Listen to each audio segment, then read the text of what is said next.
బిస్మిల్లాహిర్ రహమాన్ రహీం.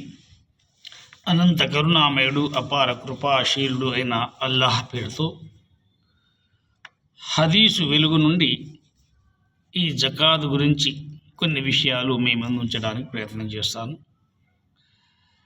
ఒక సంపదలో నుండి జకాత్ తీయక అది ఆ ధనంలోనే మిశ్రమమై ఉంటే చివరికి అది ఆ ధనాన్ని సర్వనాశనం చేసి వేస్తుంది అని మహాప్రవక్త ముహమ్మద్ సల్లల్లాహు అలైహి వసల్లం చెప్పగా నేను విన్నానని హజరత్ ఆయిషా రజియల్లాహు తాలా అన్హా ఉల్లేఖించారు. మిష్కాత్ షరీఫ్ సంగ్రహణం ఈ విధంగా ఉంది. సర్వనాశనం చేస్తుంది అంటే జకాత్ చెల్లించక ఆ ధనాన్ని స్వయంగానే ఆరగించే వారి ధనం తప్పనిసరిగా అంతమైపోతుందని భావం కాదు.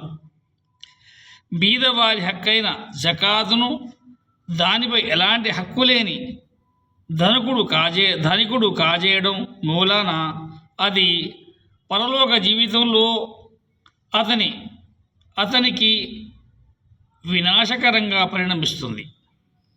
అతని ధార్మిక జీవితం నాశనం అవుతుంది అని అర్థం.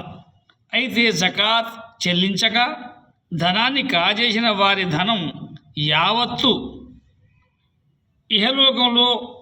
ఇహలోకంలోనే క్షణాల్లో నాశనమైన ఉదంతాలు మనం కళ్ళారా చూస్తుంటాము, చెవులారా వింటుంటాము.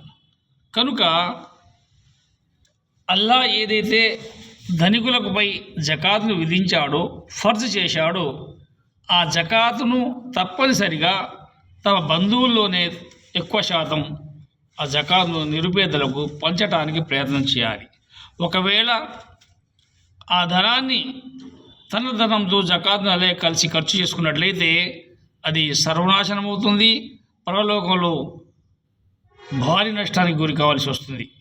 అల్లా మనందరికీ ఈ విషయాల పట్ల అవగాహన చేసుకుని ఆచరించే మహాభాగ్యం ప్రసాదించుగాక.